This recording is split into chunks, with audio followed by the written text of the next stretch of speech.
Domenica 5 novembre, buongiorno, ben ritrovati in diretta rigorosamente con l'informazione di Antenna 3 Nord-Est. Vi terremo aggiornati per un'ora e mezza su tutte le notizie che riguardano la nostra regione, la nostra provincia, la Marca Trevigiana e partiremo evidentemente con il maltempo che ha colpito il territorio nelle ultime 48 ore, con il grande lavoro della protezione civile, dei primi cittadini e dei cittadini stessi che sappiamo di fronte ad eventi atmosferici di questo tipo sanno rimboccarsi le maniche e come dire, hanno già iniziato anche a mettere in sicurezza le proprie abitazioni. Partiamo dal maltempo perché questa notte era prevista una nuova allerta che fortunatamente è stata gestita. Sappiamo quanto dobbiamo ai bacini di laminazione che sono stati costruiti sul territorio e probabilmente Mose e bacini di laminazione hanno messo in sicurezza il territorio, ma poi ci vogliono le braccia di chi è sempre stato in allerta e di chi ha lavorato in questi giorni e sono le persone che abbiamo voluto fortemente qui con noi in apertura del nostro telegiornale. Vi presentiamo i primi due ospiti con noi, la dottoressa Maria Teresa Miori, dirigente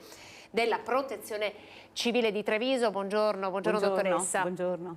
Grazie per essere con noi. Riccardo Mastro Nicola, coordinatore della Protezione Civile di Treviso. Riccardo, buongiorno. Buongiorno a tutti. Buongiorno. Allora, intanto grazie per essere qui con noi. Ci collegheremo via Skype anche con Luciano Fregonese, sindaco di Valdobbiadene, comune che ha avuto tanti danni, l'ultima la frana della notte scorsa. Cercheremo di capire oggi com'è la situazione perché ovviamente questa è la giornata della conta dei danni, ma prima di parlare di maltempo, probabilmente a causa del maltempo c'è stata una fuoriuscita autonoma di strada. Sono le 11 di ieri sera e siamo nel territorio di Morgano. Guardate le immagini, è stata recuperata questa mattina dai sommozzatori dei Vigili del Fuoco l'auto che è finita la notte scorsa nel fiume Zero in via Sant'Ambrogio a Morgano. Illesi i ragazzi che si trovavano a bordo. L'incidente è accaduto in località Badoere, dicevamo poco prima delle 23, quando il conducente che viaggiava insieme con un passeggero ha perso il controllo dell'auto finendo prima contro un muretto e poi nel fiume. I due ragazzi sono riusciti a uscire illesi dall'auto rimasta per un po' in galleggiamento sul fiume. I vigili del fuoco accorsi da Castelfranco sono riusciti ad assicurare l'auto prima dell'affondamento. Questa mattina all'alba, come avete visto nelle immagini, il recupero da parte dei vigili del fuoco. Che cosa ha fatto sul nostro territorio il maltempo e che cosa c'è ancora da fare? Partiamo dalla dottoressa Miori, dirigente della Protezione Civile di Treviso. Allora, è un'allerta meteo che in qualche modo ci ha permesso di prevenire, di mettere in sicurezza e così hanno fatto anche le opere sul territorio. Che scenario vi siete ritrovati ad affrontare in questi 2 giorni? Allora, innanzitutto c'è stato un coordinamento molto stretto e molto intenso con riunioni che si susseguivano sia con la Regione Veneto, con la presenza dell'assessore regionale e del dirigente della Protezione Civile, l'ingegner Soppelsa, e poi c'è stata anche una riunione in prefettura con Sua Eccellenza, con il presidente, con il comune e con i rappresentanti del Genio Civile, del SUEM, Veneto Strade, tutti quanti per coordinare e tenere monitorata quella che era la situazione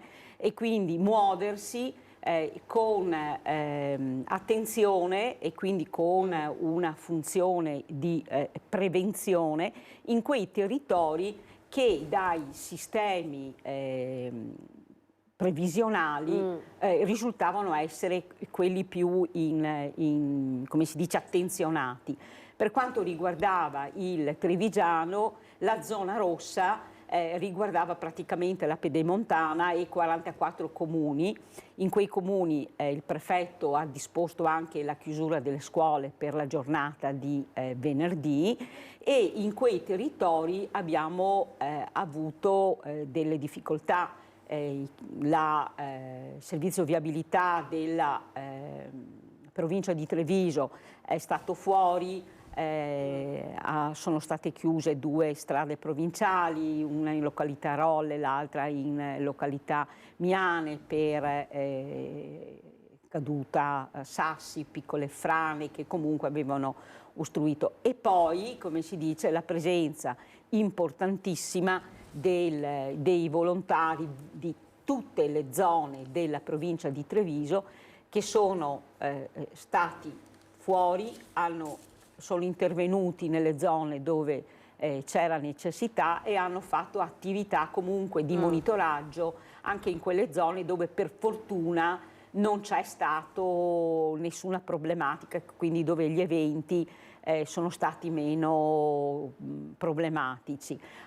Avevamo un allertamento anche per questa notte, ma per fortuna tutto è andato bene e soprattutto l'onda di piena è stata un'onda di piena che è defluita e quindi non abbiamo avuto esondamenti e poi, come ha detto lei, per fortuna i bacini di laminazione che abbiamo sono stati utilissimi per evitare l'esondazione di canali. Attenzionato era il Livenza con il Meduna e poi spostato più in là, che però riguardava la provincia di Venezia, c'era il tagliamento e so per, come si dice, per conoscenze che le spiagge hanno avuto grossi problemi, sono state praticamente mangiate le spiagge, mangiate, no? Sì. Mangiate. Allora, tra l'altro noi avevamo il nostro Filippo Fois proprio lì a Jesolo, tra Jesolo e Caorle. La conta dei danni farebbe ammontare queste 48 ore di maltempo a circa 1 milione di euro, quindi oggi è davvero il momento della conta dei danni. Ma dottoressa, ormai lo conosciamo il nostro territorio fragile, certo, no? Lo conosciamo e abbiamo imparato a gestire, a intervenire. C'è ancora qualcosa a suo avviso, qualche spazio che va colmato? Ma allora guardi, una cosa molto, molto importante e io, come si dice, sono un semplice operatore, quindi proprio l'ultimo gradino, è assolutamente necessario che ci rendiamo conto che bisogna fare degli interventi sul territorio, degli interventi importanti, perché ormai le modificazioni ambientali sono sempre più importanti, i cambiamenti climatici non sono un'invenzione. Li vediamo davanti ai nostri occhi, tutti coloro che intervengono dicono che queste sono delle tempeste quasi tropicali, vediamo anche il clima, oggi stiamo benissimo col maglioncino e siamo a novembre, insomma. A cosa si riferisce quando parla di interventi? Parliamo anche delle cose più, come dire, banali. Delle cose banali, ad esempio la pulizia dei canali è una cosa fondamentale, la pulizia dei canali è una cosa fondamentale. Importantissimo è anche che le persone si rendano conto e su questo il Dipartimento e i gruppi di Treviso hanno fatto ad esempio una manifestazione che si chiama I Non Rischio, dove hanno portato in diverse piazze per informare i cittadini sul rischio. È importante anche che i cittadini conoscano i rischi del proprio territorio, di modo che quando i sindaci lanciano l'allerta, i cittadini sappiano già per il proprio territorio quali sono le azioni da compiere. Se sei in un territorio che è il soggetto a esondazione, è inutile stare ai piani terra, bisogna subito, perché l'acqua cresce, in pochi minuti ti puoi ritrovare 1,70 m, 1,80 m di acqua e non sai cosa fare. E quindi adesso come si dice noi, rifaremo a marzo una manifestazione di Io Non Rischio, e poi è importante che i sindaci, come si dice, rappresentino correttamente e diffusamente nei piani comunali ai propri cittadini quelli che sono i rischi, perché ormai è necessario sapere, perché la situazione... La conoscenza ti salva. Guardate quello che è successo in provincia di Pordenone, ce l'hanno ricordato tutti i giornali, ma ho preso il Gazzettino per esempio. Si accampano con il camper sul greto del fiume durante l'allerta meteo rossa. Ovviamente insomma, qui è un errore enorme fatto da questa famiglia. La conoscenza ti salva, è quello che sta cercando di raccontarci la dottoressa Miori. Riccardo Mastronicola, nei vostri viaggi sul territorio in queste 48 ore avete trovato persone non consapevoli di quello che stava succedendo? Ma diciamo che nei nostri territori di mia pertinenza, diciamo, come diceva prima la dottoressa Miori, non eravamo nei 44 comuni interessati dalla fascia rossa. Perciò sono stati territori monitorati per tantissime ore, anche durante la notte, ma non abbiamo avuto criticità da dire, comunque da attenzionare. Sicuramente io li chiamo gli sciagurati, ci sono sempre, secondo me questo signore qua che va sul greto del fiume, ma voglio ricordare anche che qualche anno fa c'è stato un pastore che ha perso mezzo gregge perché è andato su Pradegai per far mangiare l'erba e ha perso mezzo gregge. Sicuramente quando il fiume è in piena bisogna stare lontani, perché l'acqua, come diceva adesso Miori, ci mette un attimo a crescere, poi sicuramente puoi andare a salvare quelle persone là, non è che ci vuole la protezione civile, ci devono andare i vigili del fuoco, Esatto. con le imbarcazioni, con gli elicotteri. Sottraendo anche forze magari in un momento in cui quelle forze dovrebbero essere da un'altra parte. Nel momento dell'emergenza le forze sono conteggiate e sono contate al lumicino, sia da parte nostra come protezione civile e soprattutto come vigili del fuoco. Perciò ogni perdita di tempo è un danno, perché poi andare a recuperare, magari si va in un posto dove magari non servono i vigili del fuoco perché vengono mandati, però magari c'è dall'altra parte che invece hanno bisogno, perciò bisogna sempre stare molto attenti, soprattutto in caso di emergenza, come diceva la stessa Miori, è all'acqua, portarsi ai piani alti, non stare ai piani bassi, la macchina se ormai è nel garage o nel sottopasso, allontanarsi, lasciarla là, è inutile stare dentro la macchina perché l'acqua come entra nel sottopasso ti entra in macchina, c'è poco da fare e poi c'è da salvare, oltre perché il salvamento è della persona, della macchina, poi viene recuperata come abbiamo visto nel canale di Morgano, però le persone sono quelle che dobbiamo andare a salvare, non tanto noi come protezione civile ma i vigili del fuoco. Allora, dottoressa Miori ha parlato di primi cittadini, saluto e ringrazio Luciano Fregonese, sindaco di Valdobbiadene che si è collegato con noi. Sindaco, buongiorno, grazie. Buongiorno a voi. Allora, noi abbiamo mandato in onda, vediamo se troviamo le immagini della frana che ha interessato il territorio comunale di Valdobbiadene la scorsa notte, poi voi siete stati particolarmente colpiti, famosa, l'abbiamo mandata diverse volte quell'immagine del drone, realizzata con il drone che fa vedere proprio questa voragine, eccola qui sì, la frana. Smottamenti, oggi è questo il problema sul territorio, visto che i territori sono comunque zuppi, ancora zuppi di acqua. Ci fa un po' un riassunto, come sta andando? C'è una prima conta dei danni? Allora, una conta la stiamo facendo e attendiamo domani perché anche la scorsa notte abbiamo verificare, sorvegliare le zone più fragili. Le immagini che avete fatto vedere riguardano un muro in sasso all'interno di un vigneto che ha ceduto interessando la strada provinciale 36, per cui anche in via cautelativa, onde evitare la chiusura totale della strada provinciale, cosa impossibile da fare perché anche la provinciale 152 è chiusa da un paio di giorni proprio per la voragine lungo il Raboso, quindi avessimo dovuto chiudere le due provinciali che collegano Valdobbiadene verso il Vittoriese, non avremmo avuto vie di comunicazione, vie di transito. Quindi abbiamo fatto un intervento anche preventivo, rimuovendo tutto il muro di sasso e mettendo in sicurezza un fronte di circa 30 metri di lunghezza per una quindicina di altezza, proprio per evitare smottamenti e mettere in sicurezza l'area. Il terreno è imbibito d'acqua, per cui continua la massima attenzione, ma devo dire che già questa mattina rispetto a 24 ore prima, insomma, la situazione è molto più stabile e sicura nei centri abitati e sulle colline. Cosa diversa è in zona montana, sia perché abbiamo la strada comunale via San Francesco che porta a Pianezze, che ha circa un fronte di 4 chilometri da verificare e probabilmente da mettere in sicurezza con reti paramassi, e poi abbiamo tutto il bosco e effettivamente è difficile rilevare oggi se ci sono frane incipienti all'interno del bosco.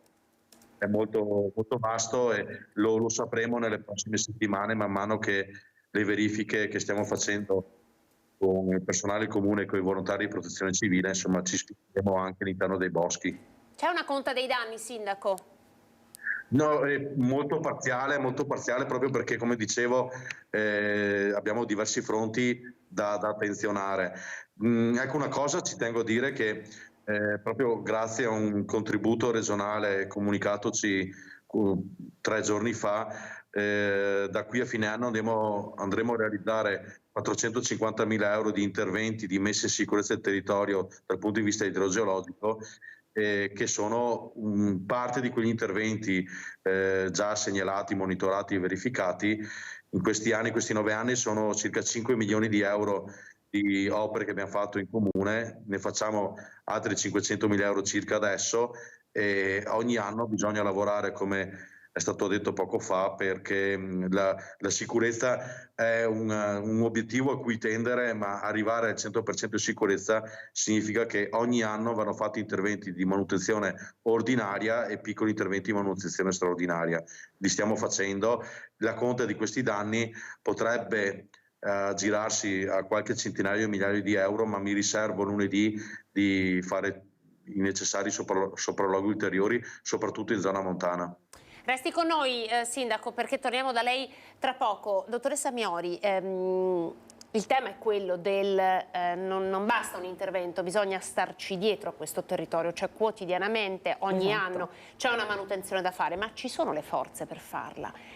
Perché anche prima Mastro Nicola ha detto le forze sono contate, no? Dobbiamo veramente fare i conti con quello che abbiamo. Sì, allora, le manutenzioni sono una competenza a secondo che la strada sia regionale, sia provinciale, sia comunale, di competenza dell'ente locale. Quello che è rilevante sono le risorse economiche che devono essere stanziate per questi interventi, perché non sono interventi di poca cosa. Il sindaco ci ha appena detto che nel suo territorio ha speso in questi anni 5 milioni di euro, però vede di fronte a una somma immensa, però vediamo come il territorio abbia ancora tanto bisogno perché comunque ci troviamo davanti a degli eventi che sono stati repentini, cioè il cambio di queste modifiche climatiche sono state molto veloci, no? E quindi dobbiamo correre, il problema è questo. Quello che diceva Riccardo Mastronicola, coordinatore del gruppo comunale di protezione civile di Treviso, sono le forze che scendono in campo quando c'è l'emergenza, dove ci sono i vigili del fuoco, che però anche loro hanno, come si dice, un contingente numerico, e i volontari che sono di supporto. Tutte le volte che io ho l'occasione, e ringrazio di essere invitata in questa sede, faccio appello ai giovani, ai ragazzi delle superiori, ai ragazzi che hanno compiuto 18 anni, di avvicinarsi al gruppo comunale o al gruppo di volontari del posto dove abitano, perché è necessario. Sono necessari giovani, è necessario avere sempre un ricambio, bisogna formarsi. Le situazioni di formazione e i corsi di formazione sono sempre più specifici, proprio perché gli eventi sono sempre più importanti. La protezione civile non è più quella che fermava il traffico quando c'erano le corse podistiche. La protezione civile è quella che va in supporto ai cittadini insieme ai vigili del fuoco quando ci sono, e quindi devono essere formati. Ci sono dei corsi di formazione base e poi dei corsi specialistici a secondo. Quindi veramente io faccio appello veramente a tutte le persone, ragazze, ragazzi, dai 18 anni in su, avvicinatevi al gruppo della vostra città, dove vivete. E questa Grazie. deve essere appunto la sede in cui lanciamo questo appello, perché magari ci sono tante famiglie che ci seguono, hanno dei figli a casa che appunto, come diceva la dottoressa Miori, magari vanno a scuola, vanno all'università, ma sono forze che possono entrare in gioco in momenti di difficoltà, in cui abbiamo visto per esempio la popolazione delle aree golenali qui e comuni riviereschi del Piave, sono comunque persone che hanno una certa età. Anche perché insomma, oggi non si va più a vivere in aree di quel tipo. Sì, le aree golenali... Anche l'urbanistica è completamente cambiata, no? Sì. Alla luce del rischio idrogeologico.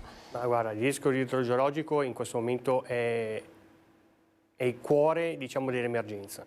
Grazie a Dio noi viviamo in un territorio che è la Marca Trevigiana, che ogni tanto sentiamo qualche scossetta, però diciamo viviamo abbastanza nella tranquillità. Il rischio idrogeologico no, perché comunque è un territorio fragile sotto questo punto di vista e infatti questi giorni ce l'ha dato ragione. Però bisogna dire anche una cosa, che noi come Regione Veneto siamo stati, credo, una delle poche regioni in allerta rossa e in allerta arancione che abbiamo saputo gestire queste allerte con quello che potevamo e in via preventiva, perciò questo è molto importante, la prevenzione che vengono fatti sia dai sindaci nei propri comuni e poi anche noi come volontari con la formazione continua che noi facciamo. Tanto guarda, io poi dopo la trasmissione ritornerò nel mio gruppo perché ho gli esami, appunto come diceva la dottoressa Miori, del corso base, perciò sto formando altri 34 volontari della provincia di Treviso. Ecco, la formazione, perciò è tutta prevenzione e deve essere il life motive dei prossimi anni, fare prevenzione. La prevenzione passa dai corsi di formazione per noi volontari, formare i volontari, ricercare i nuovi volontari, mi associo a quello che ha detto adesso Miori, i giovani avvicinatevi alla protezione civile, e dei vostri gruppi, delle vostre città, non è che dovete per forza venire da me a Treviso, ma in tutte le protezioni civili. La protezione civile è presente in tutti i comuni d'Italia, perciò noi ne abbiamo 94, in 94 comuni c'è la protezione civile, perciò andate nei vostri comuni e chiedete di fare protezione civile che sicuramente vi indirizzeranno, vi daranno tutte le informazioni necessarie e la prevenzione viene fatta sicuramente dagli enti preposti, regione, provincia e comune per quanto riguarda il rischio idrogeologico. Devo dire che qualcosa è migliorato, perché negli ultimi anni qualcosa è migliorato. Di certo noi abbiamo il nostro amico Piave, che come diceva la dottoressa, gli altri fiumi minori, che può essere il Livenza o diciamo per quanto ci compete il Livenza e il Piave sono quelli che ci danno magari qualche, e Meduna che ci danno qualche problemino, però abbiamo visto anche i lavori fatti sul Piave e hanno sicuramente dato il loro frutto. Sicuramente queste sono cose a livello non di volontariato, assolutamente noi interveniamo in supporto della popolazione, siamo sempre pronti in qualsiasi momento, 365 giorni all'anno e H24, facendo notti, prendendo ferie, il volontario fa questo, non è che ci raccontiamo cose che non sappiamo, ma ecco, la prevenzione deve partire diciamo dalle istituzioni. Lei ha parlato del Piave, c'è la grande, come dire, la grande questione legata alla cassa di espansione Le Grave di Ciano, per salvare Le Grave di Ciano. Lì abbiamo visto che insomma anche diverse associazioni che vogliono salvare il paesaggio, possiamo dirla così, hanno cercato e stanno cercando di impedire che questo bacino di eliminazione possa essere realizzato. Deduco dalle sue parole che lei ritiene che sia il caso, cioè che un bacino di eliminazione possa ancora di più mettere in sicurezza quel territorio alle Grave di Ciano. Deve esserci un compromesso tra natura e uomo. Quando troveranno il compromesso sicuramente le casse di espansione sono la salvezza di tanti comuni. Ne abbiamo visti a Prategai, l'abbiamo visto sul Piave, l'abbiamo visto proprio l'altro giorno, l'altra notte al Brenton a Castelfranco hanno aperto e il Castello di Godego e Castelfranco non sono andati sotto con il Musone dei Sassi. Ecco, sicuramente ci deve essere un compromesso. Io non sono un tecnico assolutamente che posso dire se serva o non serva. Io lo guardo dal punto di vista del volontariato, più cose vengono fatte per salvaguardare la natura, ci salvaguarda anche noi come uomo, perché la natura è quella che comanda. Noi possiamo fare tutte le opere ingegneristiche che vogliamo, però dobbiamo essere il supporto alla natura. Se serve, diamoci, non è che viene deturpato un paesaggio, ripeto, io non sono un tecnico, la vedo solo da volontario. Da volontario potrei dire potrebbero servire, però ripeto ci vuole sempre un compromesso tra natura e uomo, che sicuramente la troveranno in un compromesso. La troveranno, deve essere trovata assolutamente, anche perché come diceva il Nobel dell'acqua Andrea Rinaldo, qui il problema sì sono i cambiamenti climatici, ma è l'accelerazione che stanno avendo in questo momento i cambiamenti climatici e non possiamo non rendercene conto. Fregonese, sono da lei, volevo approfittare della sua presenza per chiederle due cose brevissimamente prima di chiamare il nostro Lorenzo Maier e farci raccontare il ruolo del Mose in questa partita. Intanto l'acqua dei rubinetti per la frazione di San Vito è tornata ad essere come dire, potabile. Perché ha creato problemi il maltempo all'acqua dei rubinetti? Allora, dobbiamo attendere il risultato delle analisi dell'azienda sanitaria ULSS che ci saranno comunicate lunedì, domani, perché si sono voluti approfondire i parametri microbiologici, non solo chimici. In realtà non si tratta di una non potabilità completa, di una limitazione all'uso potabile domestico dell'acqua, limitatamente alla frazione di San Vito, con un elenco di vie che sono state indicate nell'ordinanza, e limitazione insomma, previa bollitura dell'acqua, e qualsiasi altro uso domestico può essere fatto. Ricordo per esempio, molti mi chiedono, posso lavarmi i denti o il viso con l'acqua di acquedotto? Certamente sì. Motivo della non potabilità è stato il rilevamento di Escherichia coli, quindi una carica batterica che si può rilevare nell'acqua di acquedotto. La clorazione o la disinfezione, tra gli altri metodi dell'acqua di acquedotto, serve proprio per eliminare la carica batterica nell'acqua. Siccome la frazione di San Vito è servita da una sorgente esterna a Valdobbiadene e probabilmente il maltempo dei giorni scorsi ha diciamo, coinvolto anche le sorgenti, creando anche delle situazioni localizzate di carica batterica. Non sono episodi gravissimi. Va detto che l'intervento da parte di ATS, gestore del servizio idrico, è stato immediato, aumentando la colorazione dell'acqua. Presumibilmente la potabilità è stata ripristinata subito, ma va detto che i protocolli e le norme prevedono che appunto l'ordinanza debba essere subito emessa e può essere ritirata solo dopo l'accertamento con un'analisi microbiologica che verrà fatto lunedì. Senta, prima di congedarla vorrei, scusatemi se cambio per un attimo argomento, ma frequentava le scuole del suo comune, dunque di Valdobbiadene, il 17enne che è ricoverato ora in prognosi riservata per aver contratto la meningite, quindi è partita la profilassi. Ci conferma che c'è la profilassi anche nella scuola, i contatti stretti, quindi anche i compagni di classe e professori del giovane minorenne? Sì, confermo. Intanto un augurio e una vicinanza al ragazzo che sta lottando per la vita in queste ore. Ci auguriamo che possa uscirne, e davvero innanzitutto vicinanza a lui e alla famiglia. Ringrazio anche in questo caso l'azienda sanitaria US2. Ieri attorno alle 17 sono stato subito contattato dal responsabile del SISP, Servizio Igiene e Protezione Alimentare, il dottor Bonsembiate. Poi ho contattato anche il direttore generale Benazzi. È partita subito la profilassi già ieri sera, il contatto, quindi i contatti con i compagni di classe e di scuola del ragazzo.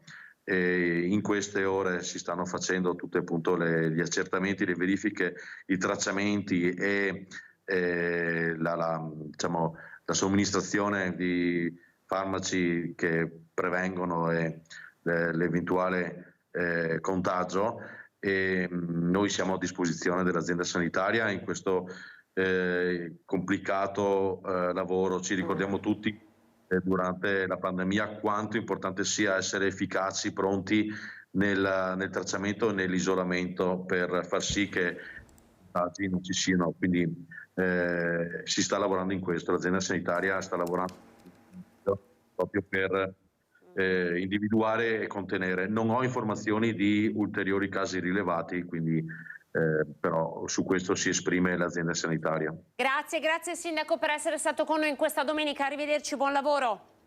Grazie a voi, buona domenica e grazie per il lavoro che fate di comunicazione e informazione a tutti i cittadini, che in materia di protezione civile e prevenzione è assolutamente importante. Grazie. Grazie Luciano Fregonese. Allora noi andiamo dal nostro Lorenzo Maier che ci aggiorna sulla situazione del veneziano con il Mose che ha funzionato, che davvero ha dato prova di se stesso, marea a 138 centimetri, è corretto Lorenzo? Buongiorno.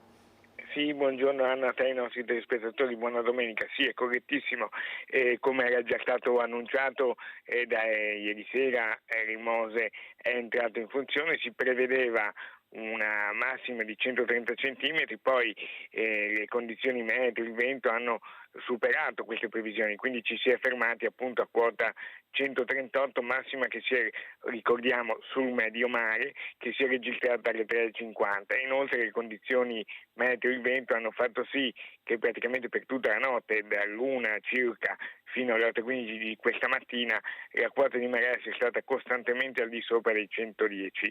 Per domani mattina, lunedì, appunto, ci dobbiamo attendere una massima alle 6:50 di 110 centimetri, sempre sul medio mare, quindi una massima inferiore a quella che si è registrata questa notte, ma comunque un livello importante. Probabilmente, ma non è ancora sicuro, il Mose verrà sollevato anche domani, proprio perché le condizioni meteo, poi il vento potrebbero così anche far vedere crescere il livello di marea. Comunque per quanto riguarda questa notte la marea, appunto grazie alle paratoie, si è fermata e tutto il centro storico chiaramente è rimasto all'asciutto, quindi non c'è stato alcun problema. Grazie Lorenzo, grazie per questo aggiornamento, buon lavoro, arrivederci. Il nostro Lorenzo Maier, la situazione veneziana. Dottoressa Miori, oggi qual è il lavoro da fare sul territorio e posso chiederle se ci sono delle zone nella Marca Trevigiana che la preoccupano particolarmente? Oggi è una giornata tranquilla, anche prima di venire mi sono sentita con i referenti delle zone che mi hanno rassicurato che è stata una notte tranquilla e quindi diciamo che oggi in questo momento le acque stanno defluendo, quindi possiamo stare tranquilli che non ci sono altri eventi. Ci sono le situazioni che si sono create nella notte di giovedì che adesso dovranno vedere degli interventi. Speriamo di avere un po' di tregua, però sì, ogni volta che c'è qualche cosa siamo sempre in allerta, perché ormai gli eventi sono sempre molto, molto intensi, no? Direi molto violenti, e quindi bisogna accompagnarli con un lavoro sul territorio molto intenso che non si esaurisce nell'emergenza, ma è proprio un lavoro di costruzione di un sistema di sicurezza diffuso, insomma. I piani comunali di protezione civile ogni quanto vengono aggiornati? Bella domanda. Allora, il piano di protezione civile... Sorride la dottoressa Miori, sì, è un sorriso amaro o è un sorriso... È amaro perché comunque... Allora, per la nuova legge regionale che è andata in attuazione nel 2022, ogni 2 anni tutti i comuni devono presentare alla regione gli aggiornamenti al piano di protezione civile, ma si parla di aggiornamenti, perché come anche tu dicevi prima, a livello urbanistico tutte le città, tutti i comuni cambiano, magari cambia un senso della via, ci sono nuove costruzioni, ci sono nuove fognature. Ecco, il piano di protezione civile è un qualche cosa di mastodontico e questa dice la legge ultima emanata dalla Regione Veneto. Noi come Comune di Treviso l'abbiamo aggiornato, è stato un lavoro di sinergia tra il pubblico e noi volontari, perché anche nella legge 1/2018 della protezione civile nazionale si dice che il mondo del volontariato può dare una mano per le proprie competenze alla stesura del piano di protezione civile. Come Comune di Treviso siamo abbastanza tranquilli, il piano è diciamo giovane, noi abbiamo fatto come test pilota della Regione, abbiamo fatto un piano di protezione civile denominato dinamico, cioè si aggiorna di volta in volta, okay? L'anagrafe si aggiorna tutti i giorni e vengono inviati dei file tecnicamente chiamati QGIS alla Regione Veneto, come la Regione Veneto poi legge questi file. Però questo è un discorso di dinamicità del piano, però comunque i vari cambiamenti vengono poi mandati una volta ogni fine anno, vengono mandati alla Regione Veneto. Sicuramente dire che tutti i 94 comuni della Marca sono a posto col piano di protezione civile, io questo, ripeto come ho detto prima, non sono un tecnico, non sono un ente competente per dire questo, sicuramente qualche cosa va fatto. Sul piano di protezione civile credo che sarà il futuro, e il futuro, come dicevo prima, è la prevenzione e il piano di protezione civile è prevenzione. E quindi è un lavoro che va fatto, insomma, non possiamo esimerci come dire, dall'indirizzare, dal destinare delle forze, delle competenze a questo specifico lavoro. Come dico nei piani, quando faccio i corsi di protezione civile, per noi è una frase banalissima: il chi fa che cosa. Il piano di protezione civile, che è una cosa un po' mastodontica, okay, chi lo fa in forma telematica, chi lo fa ancora in forma cartacea, dice il chi fa che cosa in caso di emergenza. È una cosa, quando succede un'emergenza si prende quello, si dice cosa è successo, bene, facciamo A, B e C.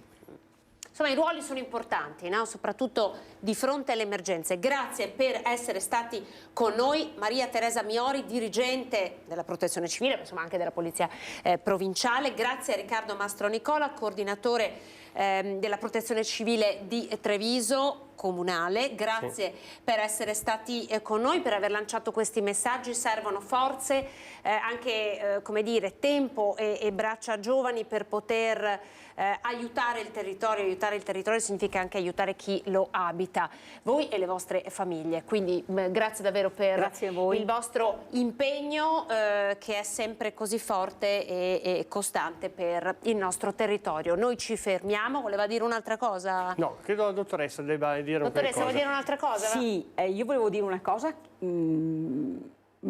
che riteniamo anche Riccardo Mastronicola condivide, una specifica indicazione che ci ha dato il presidente Stefano Marcon, che è sente molto e molto sensibile, essendo appunto sindaco, ai problemi di protezione civile.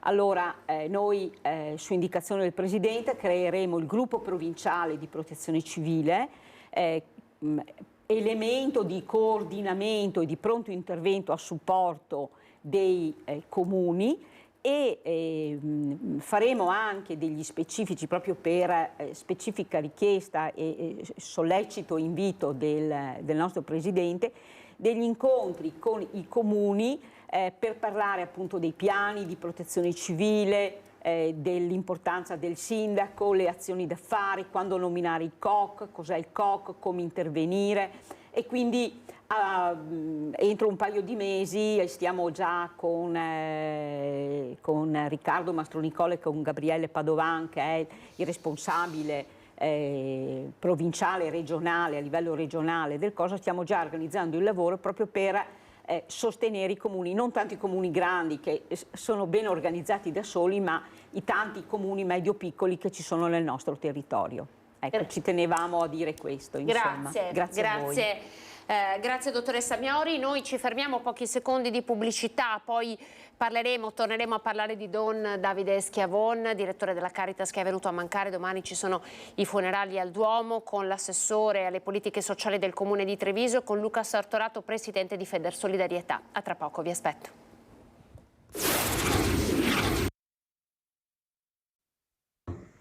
Sono tantissime le telefonate che in questi giorni abbiamo ricevuto per farci le condoglianze per la morte di Don Davide e per il dolore che questa ha provocato in noi. In parrocchia come in Caritas è un continuo di testimonianze di solidarietà per la scomparsa di Don Davide Schiavon. Dal 2008 il direttore dell'organismo diocesano per le persone povere in difficoltà si è sempre prodigato per gli altri fino all'ultimo giorno, quando il 1 novembre, in procinto di uscire dalla casa della carità dove abitava per celebrare la messa nella chiesa di San Pio X, il suo cuore ha ceduto. Aveva scelto di abitare dentro la sede della Caritas per essere sempre vicino agli ultimi e lì nel 2019 aveva accolto il vescovo Michele Tomasi il giorno del suo insediamento nella diocesi di Treviso. Con il progetto Rifugiato a Casa Mia aveva affrontato l'emergenza immigrati e richiedenti asilo e oggi alcuni di loro sono diventati volontari e operatori. Ma la vocazione Don Davide l'aveva abbracciata nel 1995. Prima cappellano a Martellago, poi a Nervesa della Battaglia a Bavaria e poi ancora parroco di Levada e Torreselle di Piombino Dese. Tante dunque le comunità che lo piangono e tantissime le persone che lunedì vorranno essere presenti all'ultimo saluto, ma non tutte riusciranno ad entrare in cattedrale a Treviso e per questo Antena 3 trasmetterà in diretta i funerali presieduti dal vescovo Michele Tomasi. Lunedì quindi dalle 10:45 ci collegheremo con Piazza Duomo ricordando la figura di questo sacerdote con chi ha vissuto a più stretto contatto con lui, per poi seguire la celebrazione fino al suo termine, quando Don Davide sarà accompagnato al cimitero di San Donà, dove riposerà nella cappella dei sacerdoti originari di quel tratto del Piave. Veramente Don Davide era una profezia che ci invitava ogni domenica all'attenzione ai più poveri di questa società e del mondo. Non solo, ma posso dire che abbiamo condiviso con lui e io ho condiviso con lui 11 anni di passione per il Vangelo e per il servizio di questa Chiesa. Speriamo che la sua profezia diventi un segno che ci illumina il cammino per il nostro futuro. Don Davide Schiavon ci ha lasciato la mattina di Ognissanti, il suo ultimo viaggio, l'ultimo saluto domani in cattedrale a Treviso alle 11, ma la salma sarà portata già alle 10 per poter consentire alle persone un momento di preghiera. Don Davide Schiavon sognava un mondo migliore, lottava e lavorava da 15 anni in Caritas, ma non solo, insomma ha avuto anche tante parrocchie per avere un mondo migliore. Parliamo di questo, proviamo a capire qual era il progetto di Don Davide e come in qualche modo si realizza nel territorio. Lo facciamo con Luca Sartorato, che è presidente di Federsolidarietà per Treviso e Belluno, quindi raccoglie tutte le cooperative legate a Federsolidarietà. Buongiorno Luca. Buongiorno a voi e grazie per avermi invitato. E poi abbiamo Gloria Tessarola, assessore alle politiche sociali del Comune di Treviso in collegamento. Gloria, buongiorno. Buongiorno a voi, buongiorno al Presidente. Buongiorno. Allora, io parto un attimo da lei, Gloria. Il Comune di Treviso lavorava attivamente con Caritas. Quali sono i progetti che avevate in piedi? Cioè, qual era il mondo che univa il Comune, una comunità e la Caritas con Don Davide? Noi con Don Davide lavoravamo prevalentemente sui progetti dedicati ai più vulnerabili, ai più fragili. L'ultimo incontro che avevamo avuto era poco prima dell'estate, proprio per coordinare al meglio i nostri servizi alla grave marginalità e anche quelli che stavamo immaginando di sviluppare con i nuovi progetti, alcuni finanziati da PNRR, altri con altri fondi europei. E quelli di Caritas e dell'esperienza di Caritas Tarvisina e appunto della Casa della Carità a Treviso, e quindi su questo fronte eravamo impegnati in maniera quasi quotidiana, entrambi ovviamente con due visioni e modalità diverse ma che spesso si incrociavano e si supportavano. Ecco, possiamo immaginare che in qualche modo la Caritas arrivasse dove un comune non riesce ad arrivare, proprio perché insomma sono tante le cose di cui si deve occupare?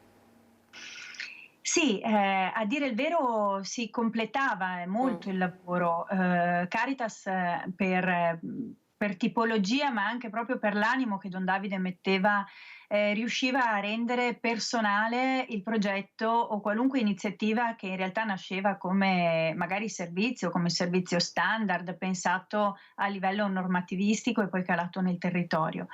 Caritas riusciva ad arrivare spesso dove gli enti non riescono ad arrivare. In questo era per noi ma per tutti gli altri comuni. Ho sentito diversi colleghi in questi giorni, era un alleato importantissimo non solo nel creare avviare progetti o completare progetti, o spesso anche risolvere problemi dove i comuni, che venivano segnalati ai comuni ma dove i comuni non riescono ad arrivare, ma tante volte proprio nel confronto, perché l'esperienza che Don Davide portava era un'esperienza davvero non solo di tantissimi anni ma sul campo, è un'esperienza diversa quella di chi le pensa le cose e di chi invece le agisce.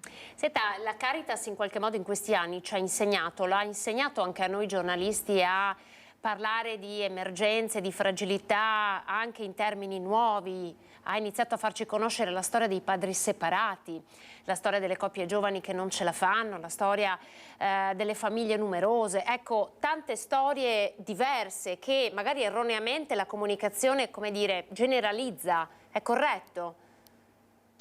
È corretto, e anche una delle cose in cui con Don Davide trovavamo più sintonia, andare oltre l'etichetta e lo stereotipo e anzi andare alla persona. Don Davide vedeva la persona prima di vedere il problema o la difficoltà che la persona portava e riusciva proprio stando tra le persone a intercettare problemi che poi risultavano o esplodevano. Quindi ad esempio quello dei padri separati che lei ha citato era uno dei temi che lui affrontava e stava affrontando, così come il tema ad esempio dell'accoglienza delle donne, la grande fatica delle famiglie. Ricordo appunto i colloqui che abbiamo avuto quando si trovò a gestire in piena emergenza Covid e post-Covid il fondo della diocesi, e quindi anche i confronti serrati che c'erano con lui e i suoi collaboratori, proprio per capire quali tipo di richieste arrivavano a Caritas e come ad esempio fossero diverse le richieste che invece arrivano agli enti pubblici, e quindi ancora una volta a riprova che la fiducia delle persone in Caritas era importante proprio perché si sentivano meno giudicate, e quindi torniamo proprio al fatto che lavorava con la persona. Luca Sartorato, poi ci sono le cooperative, no? Che di fatto sul territorio realizzano tanti progetti, un periodo anche particolarmente difficile, lo sappiamo, perché c'è carenza di personale, c'è carenza di risorse. Intanto ci racconti il tuo personale rapporto con Don Davide e il ruolo delle cooperative in questo grande progetto di welfare sociale. Sì, saluto l'assessore. Era una persona semplice. E nella semplicità usiamo la S maiuscola. Una persona buona. Ogni qualvolta approcciavi temi e problemi molto importanti del nostro territorio, lui era sempre, ti trasmetteva questa serenità che gli apparteneva. E infine credo fosse una persona buona. E quindi in queste tre parole che sono state dette anche dal Vescovo in più occasioni in questi ultimi giorni, in qualche modo rappresentavano quello che è stato e quello che è l'incontro con Don Davide. E su questo territorio io credo che per noi, ad esempio come CEIS, abbiamo fatto tanti progetti di sensibilizzazione nelle scuole relativamente alle dipendenze, al tema della dipendenza, relativamente al tema del bullismo. Abbiamo fatto un progetto tuttora in corso che si chiama Microcredito per sostenere le persone economicamente che si approcciano all'area del reinserimento. Abbiamo in questi ultimissimi giorni, la settimana scorsa ci eravamo sentiti per quanto riguarda come organizzazioni il Capodanno, dove le nostre strutture avrebbero accolto i volontari della Caritas, e ci eravamo sentiti e avevamo condiviso questo bel progetto che a questo punto lo vivremo anche in suo onore, che era la messa della vigilia di Natale con quella parte di popolazione che normalmente era in qualche modo il suo chiodo fisso. E quindi parliamo della parte della marginalità, la parte delle tossicodipendenze, dell'alcolismo, della salute mentale. Avevamo organizzato con il CEIS, la Caritas e la Sant'Egidio questo appuntamento che sarà celebrato dal Vescovo, probabilmente lo faremo nel parco di fronte alla stazione, per sensibilizzare la popolazione che esistono questi problemi e che in qualche maniera attraverso l'interazione anche col Comune, abbiamo sentito, tra cooperative, comuni e tutti quelli che si occupano e preoccupano dei nostri cittadini, di tenere l'attenzione verso questi temi, soprattutto nel momento in cui sotto Natale si vivono anche altre attenzioni. Lei ha parlato questa parola magica, no? Che è quella del reinserimento, nel senso che voi, come faceva Don Davide, venite a conoscenza delle dipendenze, aiutate persone che hanno toccato il fondo forse nella vita e date loro una mano a riemergere attraverso il reinserimento lavorativo, ad esempio, che è davvero la vera chance che si può dare a qualcuno, dai lavori socialmente utili ai lavori veri e propri che si riescono a realizzare anche attraverso le cooperative. Questa è la strada giusta. Sì, e verte intorno a 3 grandi autostrade. La prima, l'abbiamo detta, è il lavoro, la seconda autostrada è l'abitazione, la terza autostrada sono le nuove relazioni. Le persone che lasciano uno stile di vita per affrontarli uno nuovo hanno bisogno anche di incontrare nuove relazioni, nuove persone, nuove amicizie. Le associazioni del territorio offrono in questo senso una grande mano a noi nell'atto del reinserimento.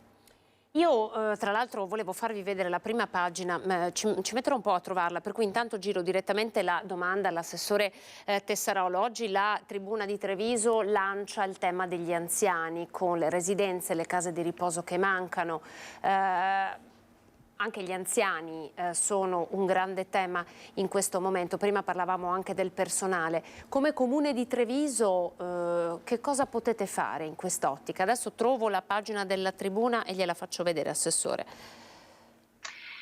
Sì, noi stiamo già lavorando da tempo, devo dire. Il tema, quello degli anziani, così come quello dei giovani, sono dei temi che non possono essere delegati semplicemente, e anche in questo mi ricollego ad alcuni discorsi che con Don Davide avevamo fatto e su cui eravamo molto convinti. Spesso oggi siamo in una società di tipo delegante, una comunità delegante, cioè c'è un problema, o se lo accolla il comune o se lo accolla l'associazione tal dei tali o se lo accolla Caritas e qualcuno lo risolverà, no?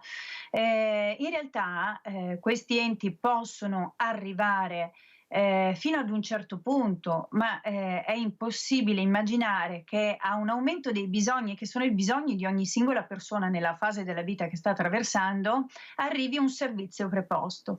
Allora in questo ci domandiamo proprio, ci siamo domandati e ci domandiamo qual è il ruolo che invece ognuno di noi può avere, la comunità può avere. Me l'avete sentito dire spesso, io ricordo, grazie a voi, ad esempio l'iniziativa che è stata fatta a Natale durante il Covid, se ricordate, Natale, la Pasqua, quando le persone erano sole, c'erano gli anziani soli e c'era bisogno di relazione. Allora, cosa può fare il comune in quel caso? Manda un volontario a ogni porta? No, lì ci inventammo di arrivare, vi inventaste di arrivare nelle case con le telefonate, gli scambi di auguri. Ecco che la televisione è diventato un mezzo di servizio, no? Oltre che di informazione, ma di relazione. Oggi noi dobbiamo ricostruire le relazioni e gli enti pubblici possono arrivare fino ad un certo punto. Allora è chiaro che quando parliamo, come titola la Tribuna, di bisogni di tipo sociosanitario, prevalentemente sanitario, nel senso che oggi si sa che per entrare in graduatoria in una casa di riposo bisogna avere dei bisogni di tipo sanitario importanti, no? La scheda SVAMA famosa deve avere un punteggio molto elevato, il punteggio elevato lo danno bisogni sanitari e o avvii di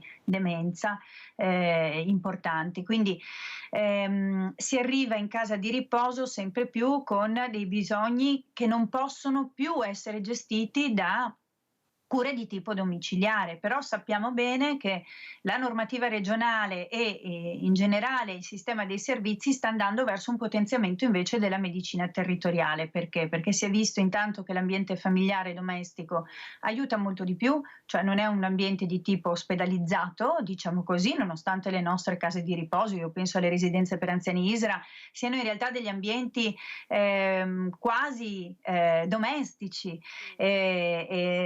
rispetto appunto all'ambiente dell'ospedale, però comunque mancano, cioè ci sono delle relazioni ma mancano le relazioni familiari che sono legate alle visite, e con il Covid tra l'altro si è riflettuto moltissimo, no?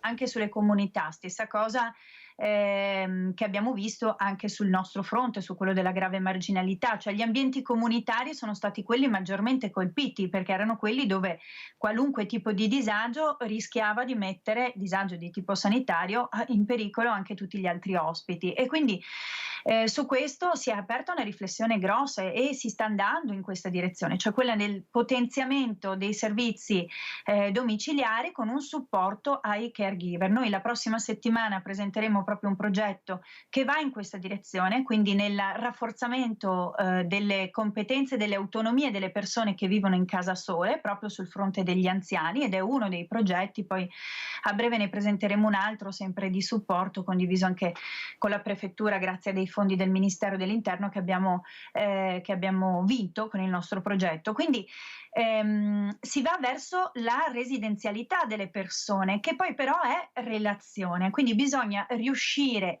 a supportare gli anziani in casa vivendo bene e meglio, e in questo si sta lavorando moltissimo anche con tutto il Dipartimento di Prevenzione dell'azienda sanitaria, che lavora molto sulle politiche attive, sull'invecchiamento attivo e così via. Ma poi sono le relazioni, cioè il volontariato, ad esempio, il fare volontariato è dimostrato statisticamente che fa bene alla salute, perché attiva le relazioni e quindi vivere la comunità, interessarsi dell'altro, dedicare anche del poco tempo agli altri. E torniamo sempre un po' a quella che era la vita di Don Davide. Esatto, e questo è un ragionamento che possiamo fare per gli anziani, ma anche per i giovani, no? Che oggi purtroppo stiamo raccontando, e anche Don Davide raccontava in termini di povertà educativa, tantissimi progetti anche avviati dal comune, veramente tanti. Il comune di Treviso è un comune particolarmente attivo da questo punto di vista e come dire, è in grado anche di seminare buone pratiche, Assessore, mi permetta di dirlo, anche ai comuni vicini, perché poi si lavora sempre in rete. Voi giovani li conoscete bene, anche per loro state facendo molto. Quanto, come dire, la mancanza di personale, a volte la mancanza di fondi intralcia un po' questo percorso? Molto. E appare evidente perché che poi bisogna anche avere le risorse anche umane per farle certe cose. Certo, veniamo un territorio, il Veneto, ma Treviso in modo particolare, che è il tema di oggi, che è molto ricco, davvero molto ricco di idee, di progettualità, e si riescono anche ad accaparrare tutta una serie di progetti che poi portano fondi. E che siamo un territorio complesso anche per quanto riguarda poi i bisogni, e i bisogni sono molti, e questa moltitudine di bisogni si sposa attraverso il bisogno di persone che si occupino di. Il volontariato fa la sua parte, decisamente come diceva l'assessore, ma il volontariato si occupa nello spazio, nel tempo in cui regala questo all'altro. Di fatto ci servono dei professionisti che si occupino di e che facciano in modo che tutto lo sforzo che viene svolto sia uno sforzo professionale e che quindi ci siano delle persone che professionalmente si occupano e sposino queste tematiche del sociale, che purtroppo negli ultimi anni non sono molto ricercate, perché c'è un problema di retribuzione, c'è un progetto di difficoltà di approccio dietro al sociale, non è più come negli anni '80 una scelta di vita questo lavoro, ma diventa sostanzialmente un lavoro. E quindi oggi mancano i lavoratori che dovrebbero nei prossimi anni assistere e ad assolvere a quelli che sono i bisogni di un territorio complesso come quello trevigiano. Quindi io sono qui anche per dire attenzione, perché se nelle università i ragazzi non si iscrivono più per scegliere il ruolo dell'educatore piuttosto che dello psicologo, perché non è più in qualche modo attrattabile il tema del sociale, un domani saremo molto in difficoltà in merito alla risposta a tutti i servizi che invece dovremo mettere in campo. Lei la sta toccando con mano questa difficoltà? Certo, io credo che non solo come Treviso, ma come Belluno abbiamo fatto un incontro l'altro giorno, anzi ieri, venerdì, per discutere del tema che tra 5 anni probabilmente nel bellunese, che è ovviamente un'area specifica e particolare, potrebbero iniziare a mancare il 45% dei servizi che oggi sono presenti nel territorio. Perché mancano le progettualità? No, perché mancano i soldi, no, perché mancano le persone che si prestano a questo lavoro. Nel trevigiano probabilmente l'onda ce l'avremo un po' più lunga, ma probabilmente fra i prossimi 10 anni, come titolato anche dalla tribuna, avremo un grosso problema per quanto riguarda il personale che farà sociale e sociosanitario. Secondo lei c'è anche una, parlavamo come dire, di una remunerazione, quindi dei contratti di lavoro che probabilmente per questo settore potrebbero essere, come dire, rimpolpati, rivisti assolutamente. C'è un problema anche legato alla tipologia del lavoro, nel senso che, come lo stiamo raccontando per tantissimi altri mestieri per i quali mancano persone che li vogliono fare, è lo stesso anche per chi lavora nel sociale? Sì. Stiamo cercando di ragionare con la Regione Veneto, con gli enti locali, con tutte le possibili azioni, anche con le università. Cioè è meno attrattivo? È meno attrattivo e probabilmente questo è anche figlio di un approccio diverso dei giovani al lavoro. Ma questo non significa che i giovani non abbiano attenzioni per il sociale, non significa che non vogliano spendere una parte professionale della loro vita al servizio degli altri, e che lo vogliono fare in termini di professione e non in termini di volontariato. Assessore, ha sentito che cosa ha detto Luca Sartorato? Ci fa un commento un po' su questo? Sì, allora noi lo riscontriamo perché lo vediamo quando facciamo i bandi, spesso ci sono bandi, ci è capitato più volte in questi ultimi anni che non riusciamo ad allocare al primo avviso proprio perché ci sono delle difficoltà nell'approvvigionamento di operatori, in modo particolare di educatori nel nostro caso. C'è una fortissima richiesta, quindi un aumento del bisogno e dall'altra parte una criticità nell'avere gli operatori. È vero che non è un lavoro comodo quello dell'educatore, ma nessun tipo di lavoro che non sia un lavoro d'ufficio, nel senso che richiede orari ma anche un'inclinazione verso gli altri che non sono orari comodi. Il sabato, la domenica, quando c'è bisogno, nel caso dell'assistenza ad esempio, dei lavori di tipo più sociosanitario, il lavoro non si ferma la notte, cioè, quindi sono lavori che dovrebbero invece in qualche modo essere più appetibili per i giovani che si fanno un'esperienza, perché poi sono lavori anche che logorano, quindi non si può immaginare che uno faccia l'educatore in strada di notte quando ha 20 anni e continui a farlo a 50. E quindi sono lavori che invece richiederebbero una forte turnazione, ma anche uno sviluppo importante di competenze, e quelle le fai sul campo, non le fai sui libri di scuola. Io lo vedo, insomma, noi abbiamo nuove assistenti sociali ad esempio, e vedi cosa significa intanto un innesto di novità in un lavoro che a volte rischia di diventare anche frustrante, perché come sa bene il Presidente, quando si lavora con persone che hanno ad esempio delle dipendenze, spesso il rischio di ricaduta, di recidiva, e quindi in qualche modo viene vissuto come un fallimento da parte dell'operatore, e la frustrazione di dover ricominciare, di dover sperare, ripartire, scrivere progetti nuovi e lavorare nuovamente con le persone.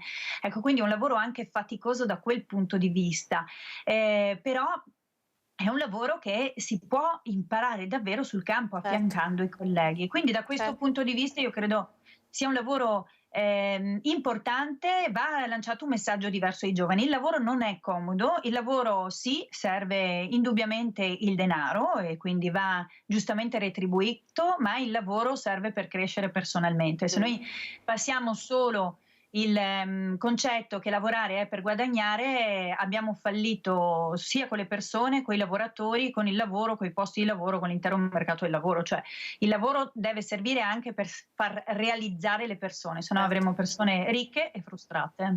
Grazie Assessore Tessarolo, grazie per questo bel messaggio che ha inviato e che mi sembra davvero un messaggio importante. Grazie per essere stata con noi, Gloria Tessarolo, arrivederci.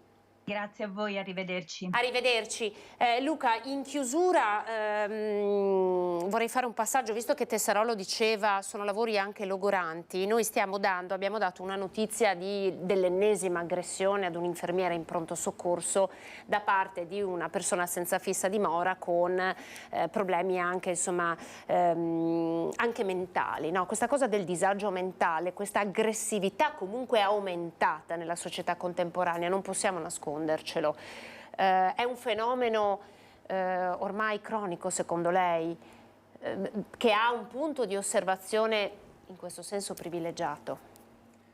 Sì. C'è un disagio che non stiamo intercettando? Allora, da una parte è importante che le cose, come fate voi, vengano comunicate e che si sappia che questi problemi ci sono, esistono e hanno una loro gravità.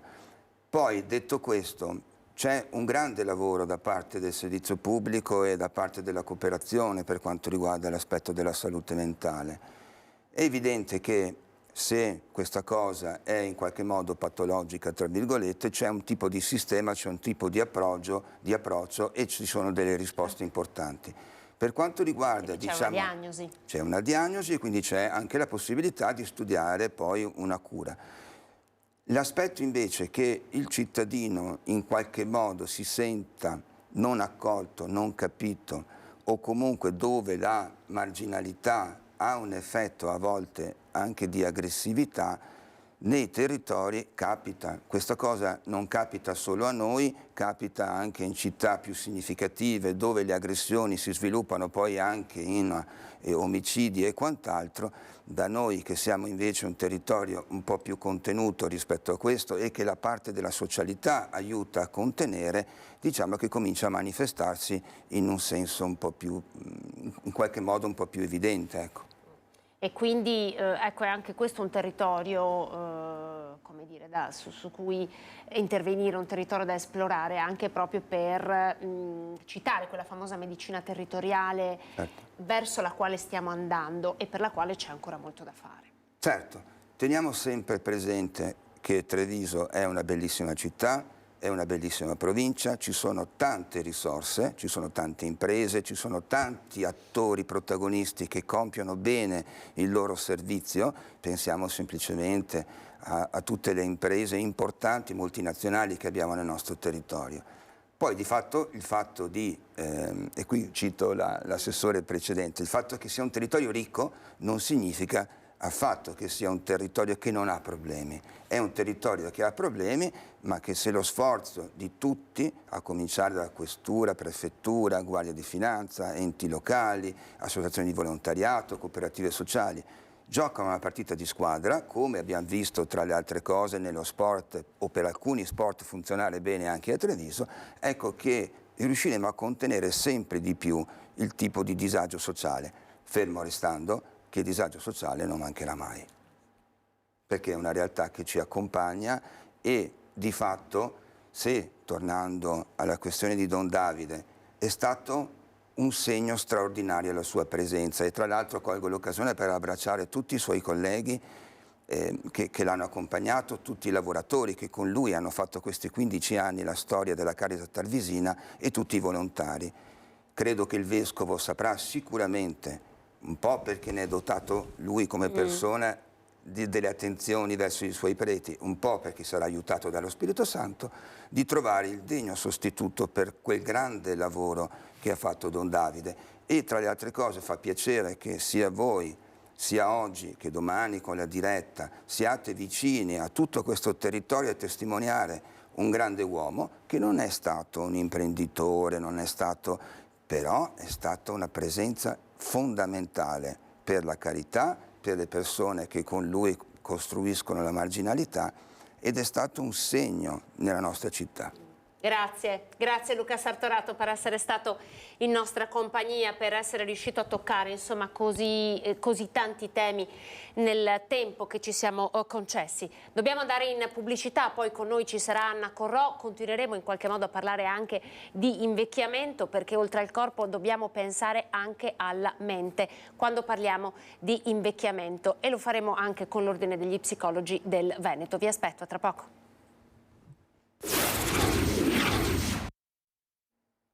Antena 3 Nord-Est, ancora buongiorno, ben ritrovati, siamo partiti, lo ricorderete, dal maltempo con le immagini oggi a distanza di 24 ore dall'allerta rossa chiamata in Veneto. È tempo di conta dei danni, vi faccio solo un numero, 1 milione di euro di danni sono quelli stimati per le spiagge del Veneto, Caorle, Jesolo e poi c'è tutto il tema della messa in sicurezza del territorio, quindi siamo lungo tutti i comuni riviereschi del Piave e quelli della Pedemontana, dove evidentemente oggi il territorio si ritrova più bagnato e quindi sono a rischio smottamenti. Abbiamo parlato poi di emergenze sociali, ricordando Don Davide Schiavon, i cui funerali saranno celebrati domani alle 11 in cattedrale. Abbiamo ricordato quanto fatto per il territorio, per gli ultimi, ma soprattutto la grande forza del coordinamento della rete con le cooperative, con il Comune di Treviso e in qualche modo anche con il volontariato. Vi presento Anna Corò, Presidente di Volontari Insieme. Buongiorno Anna, grazie.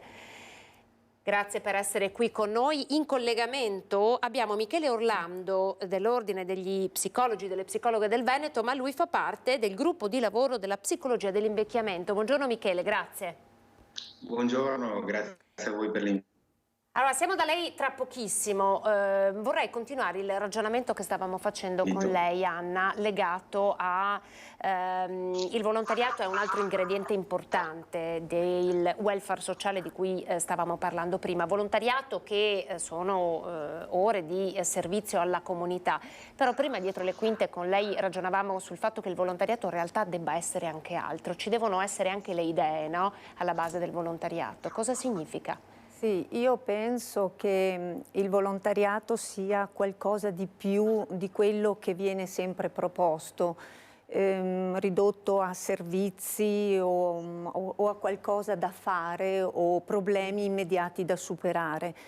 Il volontariato è la forza delle idee in sé e questo dovrebbe assolutamente rappresentare, perché è una parte della società. Il volontariato rappresenta la società, il volontariato siamo noi, quindi ognuno con le proprie storie, ognuno con le proprie competenze, professionalità, ma si inserisce nella struttura stessa della società. Quindi il volontariato, intenderlo come un servizio o come semplici servizi in aiuto di un welfare che stenta ad andare avanti con le risorse sempre inferiori e quindi si chiude un pochettino in se stesso, perché poi le associazioni stesse tendono a difendere quei pochi di diritti che sono riusciti a conquistare in anni e anni di fatica e hanno paura di perderli per finanziamenti che sono sempre meno in favore del volontariato, dovuto anche alla riforma del codice del terzo settore, che ha un po' penalizzato il volontariato in sé, l'ha inserito dentro agli enti del terzo settore considerandolo come un'impresa sociale, come una cooperativa. Il volontariato invece è tutt'altra cosa, le associazioni di volontariato sono tutt'altra cosa. Il volontariato rappresenta la capacità di donare, la capacità di dare, di mettersi in relazione e di costruire relazioni. Il volontariato è società, società pura, quello che noi vorremmo diventasse la nostra società inclusiva, coesa. Quindi dobbiamo anche immaginare quello che lei ci sta dicendo, che il volontariato deve stare al passo dei cambiamenti della società, perché è una società in continua evoluzione. Noi stiamo raccontando di grandi disagi, stiamo raccontando di povertà educativa e forse traduco un po', no? Le sue parole, il volontariato dovrebbe attraverso le idee essere anche capace di trasformarsi per rispondere a bisogni di questo tipo. Sì, è esattamente questo che noi come Volontari Insieme, associazione di secondo livello del territorio trevigiano, quindi associazione di secondo livello significa un'associazione di associazioni. Vorremmo continuare il grandissimo lavoro ventennale, iniziato 20 anni fa nel territorio di Treviso, dopo la divisione con il CSV che un po' ci ha penalizzato in questa provincia. Volevo tentare di ricomporre quella che è la rappresentanza politica, che non c'entra assolutamente niente, mi preme precisare, con partiti, idee politiche. La rappresentanza politica significa portare avanti l'advocacy del volontariato, quindi essere capace di difendere i diritti dei più deboli e dei più fragili, farsi portavoce di chi purtroppo voce ancora al giorno d'oggi non ne ha. E quindi dice che la riforma del terzo settore ha contribuito a penalizzare, a intralciare in qualche modo questo processo.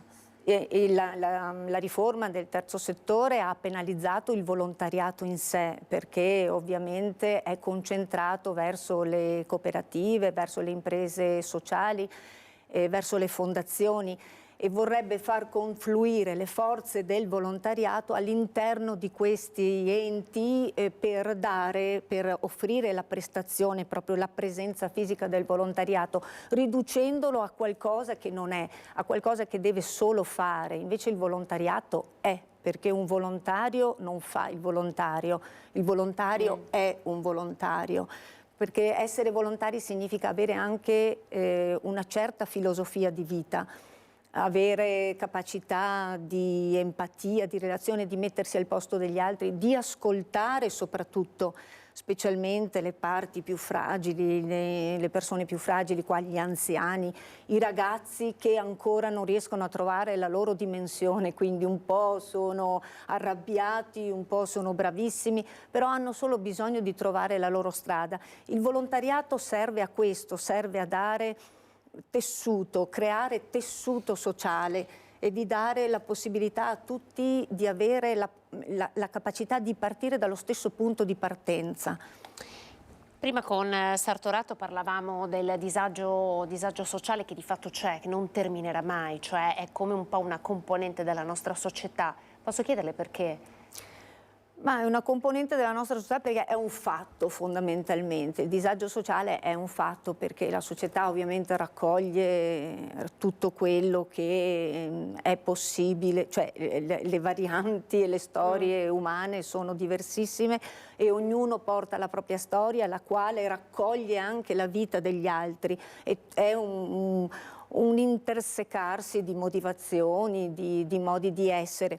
Quindi il disagio sarà sicuramente sempre parte integrante di una società stessa, perché è difficilissimo, quasi impossibile rispondere a tutti i bisogni, anche perché i bisogni sono dinamici, cambiano a seconda di quello che succede, di manifestazioni diverse economiche, finanziarie, a diversi cambiamenti della politica. Certo. Quindi il disagio sociale esisterà sempre. L'importante per il volontariato è mantenere il sistema, un tessuto sociale che deve essere coeso e raccogliere e difendere le parti più deboli e cercare di essere un momento di snebbiamento del disagio sociale, cioè cercare sempre di trovare la strada giusta per tutti, il percorso giusto per tutti, non lasciare indietro nessuno.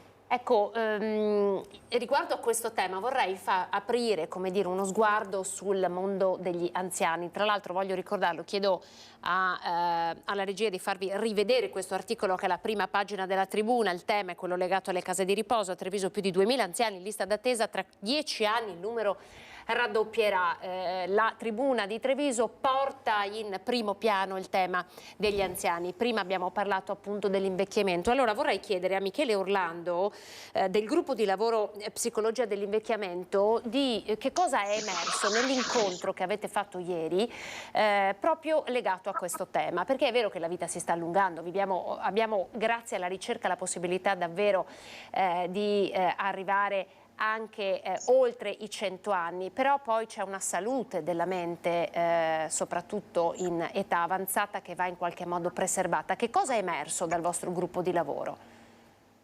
Sì, allora, è importante questo concetto della salute della mente, della prevenzione, del mantenimento, anche se guardiamo i dati, soprattutto se guardiamo i dati in previsione futura.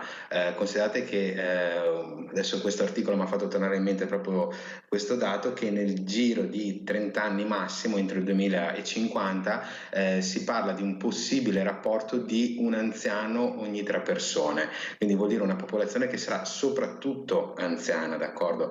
Una popolazione che sta invecchiando in maniera importante e per poter però mantenere il benessere, la qualità di vita, ma anche per abbattere quelli che possono essere i costi sociali di tipo sanitario, è estremamente importante riuscire a intervenire non soltanto a livello fisico ma anche a livello mentale.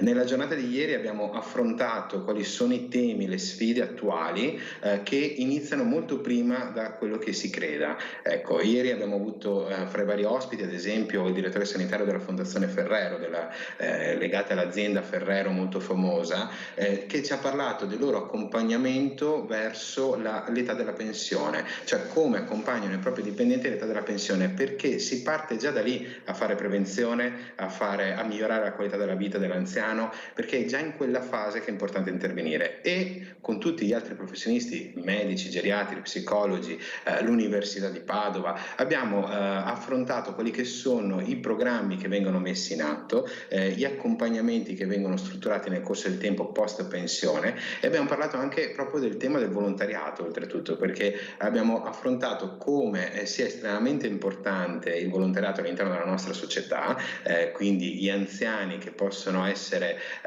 persone attive, membri attivi della società, perché una volta arrivati alla pensione non è la fine, anzi ci saranno davanti magari ancora 30-40 anni.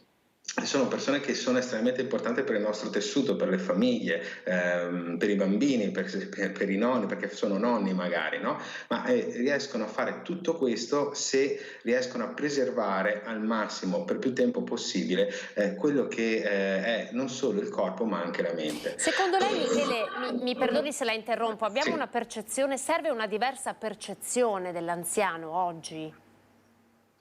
Serve la percezione che non è soltanto una persona che ha concluso un ciclo lavorativo, quindi diciamo che la sua produttività, mettiamo tra virgolette, sia finita in quel momento, perché la sua produttività può cambiare. Prendo proprio l'idea, visto che c'è presente una persona del mondo del volontariato, il fatto che vada valorizzato anche in qualche modo, no? Vada forse quantificato il potere, la potenza che possono avere gli anziani e i volontari nella nostra società e anche nel mondo, come se in qualche modo lo trasformassimo in una ricchezza economica ulteriore che effettivamente possono portare se vengono accompagnati, vengono sostenuti, si fanno programmi di investimento per mantenere le capacità cognitive, mentali e fisiche. Quindi insomma un po' il contributo della psicologia, no? Anche nell'invecchiamento, Anna. Sì, mi piace moltissimo quello che ha detto il dottore. Infatti noi del volontariato, le associazioni di volontariato stanno lavorando sul patto di rifioritura, cioè la capacità di mettere ancora in gioco e di sviluppare tutte le competenze e le esperienze che ogni anziano ha alle spalle.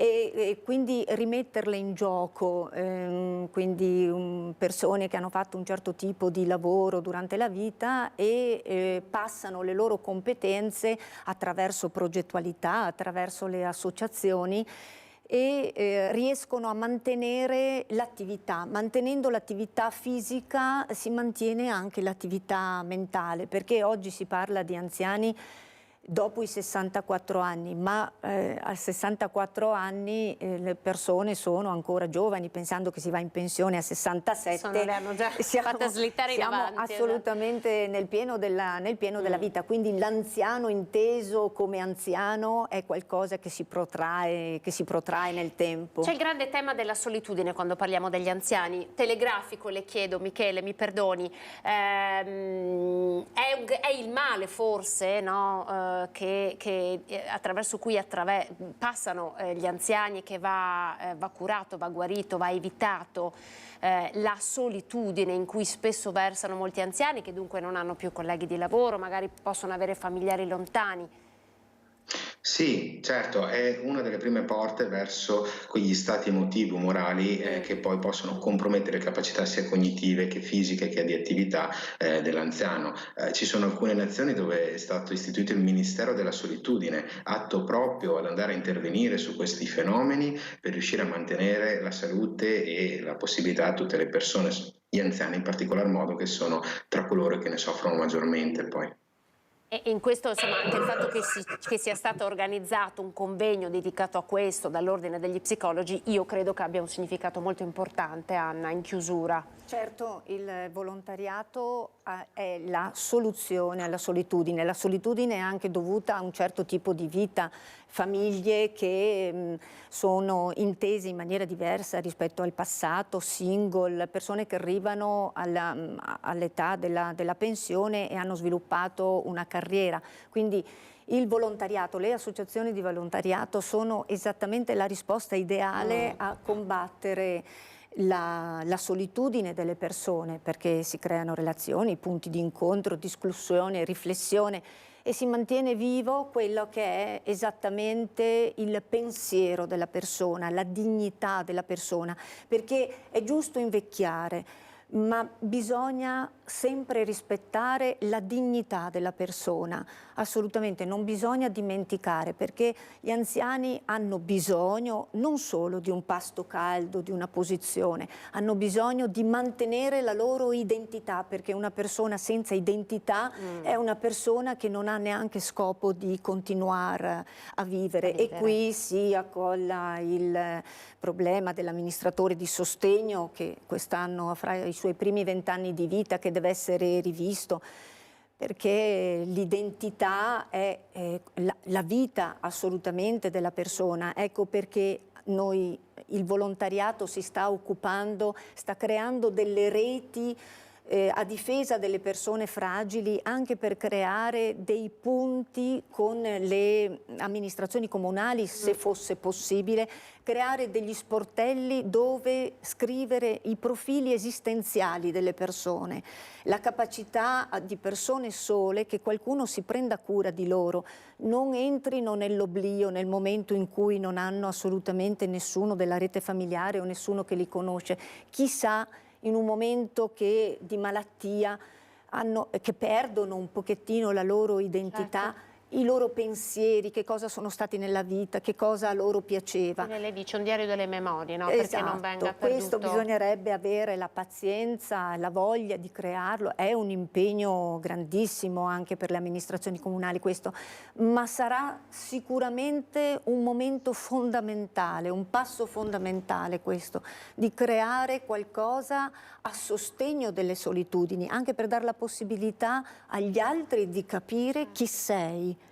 Perché non sempre, ripeto, si ha la fortuna di avere una famiglia alle spalle, certo, fratelli, eccetera. E riesce in qualche modo a raccogliere e portare avanti la propria storia. Assolutamente. Grazie Anna Corò, Presidente di Volontari Insieme, la grande forza di Volontari Insieme. Grazie per essere stata con noi. Michele Orlando, gruppo di lavoro Psicologia dell'Invecchiamento. Grazie dell'Ordine degli Psicologi e delle Psicologhe del Veneto. Arrivederci.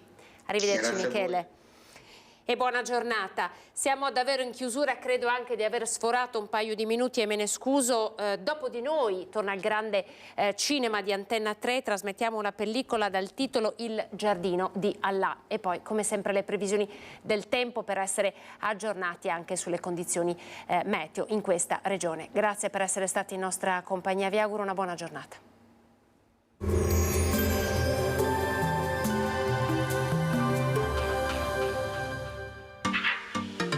Tremonti, attrezzature e materiale per saldatura professionale a Montebelluna.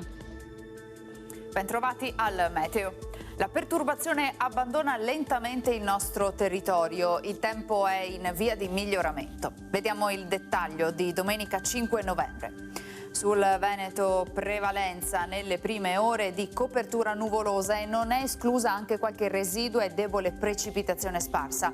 A seguire sono attese ampie schiarite e soleggiate, come ci mostra la grafica, con cielo pressoché sereno. Le temperature saranno in aumento, minime sui 2-7 gradi, massime comprese tra 15 e 18 gradi all'incirca. Ci spostiamo ora sul Friuli Venezia Giulia.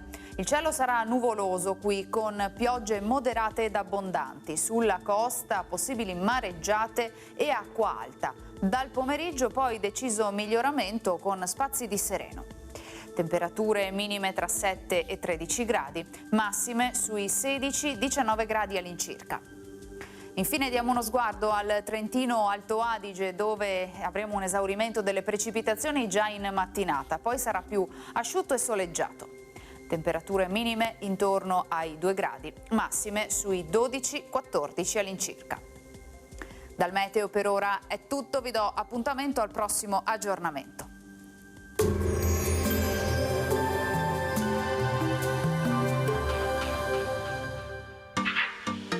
Tremonti, attrezzature e materiale per saldatura professionale a Montebelluna.